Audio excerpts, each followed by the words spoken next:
Yo!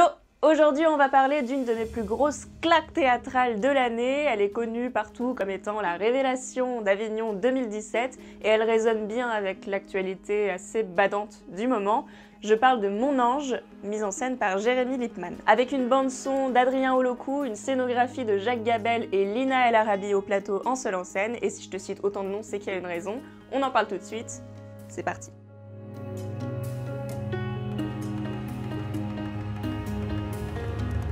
Mon Ange a été créé cette année au Théâtre du Chêne Noir pour le Festival d'Avignon 2017, donc c'est tout neuf. C'est l'adaptation française de la pièce Angel, écrite en 2016 par le comédien et écrivain britannique Henry Naylor. C'est la troisième œuvre de sa trilogie Arabian Nightmares, qui a pour sujet la guerre au Proche-Orient, le terrorisme, la liberté, la condition des femmes, la torture. Donc on n'est pas sur des sujets rigolos, ça c'est sûr. Le pitch, qui est inspiré d'une histoire vraie, c'est l'histoire d'une jeune kurde étudiante en droit à Kobané en Syrie en 2014 qui refuse de fuir lorsque Daesh arrive et assiège sa ville. Donc elle va prendre les armes et résister au terrorisme. Pour cette pièce, je ne vais pas m'attarder sur l'histoire, pour une fois, le pitch suffit amplement. Là, on va s'intéresser plutôt à l'analyse de la dramaturgie de la pièce, c'est-à-dire en gros comment l'histoire est racontée sur scène, par quels moyens, donc en termes de texte, de scénographie, de son, de lumière, de direction d'acteur. En gros. Parce que c'est tellement clair, tellement lisible et tellement précise que Jérémy Lippmann, le metteur en scène, et son équipe ont fait que j'aurais vraiment tort de ne pas l'analyser. Alors un constat frappant dès le début de la pièce, c'est l'extrême importance des jeux de lumière. En fait, la pièce commence dans le noir total et la comédienne commence à parler, et c'est au fil du temps qu'on commence à entrevoir sa silhouette vraiment très peu éclairée, et c'est ce qui va donner le ton à toute la pièce en termes de lumière. Ce sera hyper rare de voir la comédienne clairement, complètement éclairée. Très souvent, elle va être éclairée que d'un côté, ce qui va avoir pour effet de montrer que la moitié de son visage, la moitié de son corps et de laisser l'autre partie dans l'ombre, ou alors elle va être éclairée des deux côtés, mais pas par devant, ce qui va dessiner une ligne qui va la découper en deux, une ligne d'ombre. Et ça, pour moi, c'est clairement la représentation de la dualité de ce personnage, parce qu'au début, on a quand même une fille complètement pacifiste qui veut étudier le droit et l'exercer en Europe, parce que la justice pour elle, c'est quelque chose de primordial, et au final, elle se retrouve à buter du djihadiste à la pelle en Syrie. Donc là, côté évolution du personnage,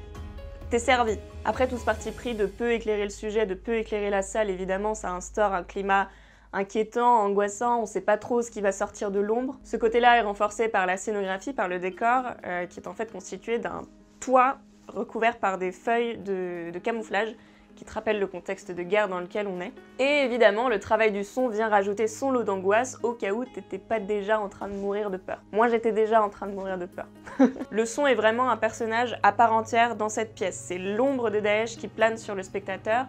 Tu sais qu'il va tomber, mais tu sais pas quand, et t'as peur de lui. Le spectacle est en fait ponctué de bruits d'explosion très très forts, des bruits de fusillade, des bruits de tir, qui sont très proches de toi, en fait, c'est très fort, donc t'as l'impression d'être complètement immergé dans l'action, c'est assez violent.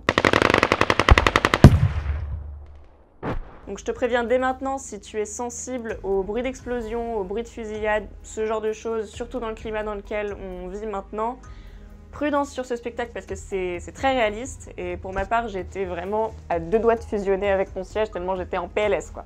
Et le pire, c'est pas les détonations en soi, c'est pas les explosions, c'est le silence qui plane avant les explosions, c'est le silence qui pèse, qui plombe, et l'angoisse qui va avec. Il y a vraiment un silence de mort dans le public, c'est littéralement, quoi. Et si tout le monde retient son souffle pendant toute la pièce, c'est qu'on se sent comme pris en otage par Lina El Arabi et sa voix grave et autoritaire qu'elle prend pendant toute la pièce et qui te capte du début à la fin. Tu n'as peut-être pas envie de faire la guerre à Daesh, mais Daesh est en guerre contre toi. T'es tout ce qu'il déteste. Occidental, progressiste, éduqué. Si on ne se bat pas contre eux, c'est cette justice qui dominera. Si tu ne te bats pas, tu facilites. Si tu facilites, tu collabores.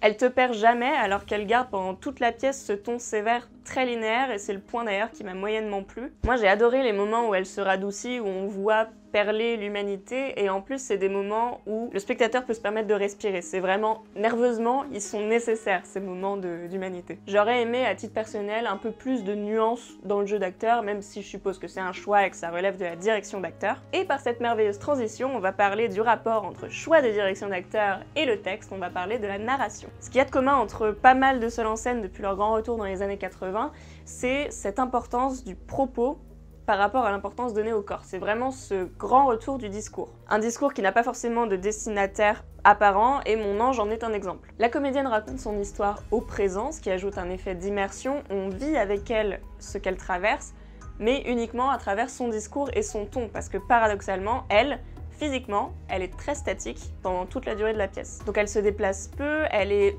physiquement dans sa stature très tendue, même jusque dans ses mains qui sont comme ça pendant une bonne partie de la pièce. En fait, elle traduit très peu avec son corps ce qu'elle est en train de raconter. Donc on a un texte très descriptif où elle raconte absolument tout ce qui se passe, elle décrit les actions assez précisément, avec une mise en scène assez statique, ce qui met clairement l'accent du coup sur le son, sur la lumière et sur la narration en soi, le discours en soi. Et c'est amplement suffisant pour qu'on ressente en tant que spectateur toute la puissance de cette histoire, contrairement à ce que tout le monde pense que le théâtre c'est des gens qui gesticulent, qui courent partout en parlant comme ça, en déclamant.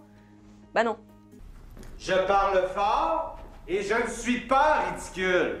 Voilà pour mon interprétation et mon analyse très personnelle de la pièce Mon ange, qui se joue au Tristan Bernard à Paris du mardi au samedi jusqu'au 30 décembre, et on espère des prolongations ou une tournée après, croise les doigts. De toute façon, comme d'habitude, je vous tiens au courant sur les réseaux sociaux, et d'ici là, des bisous. Ciao! C'est un paradoxe terrible que pour construire une terre libre de toute tyrannie, on doit être aussi sanguinaire que les tyrans. Oh, the single lady. Pour éviter qu'on l'oublie. Oh, the single lady. Voici notre histoire. Oh, the single lady. Je suis Rena, l'ange. Oh, the single lady.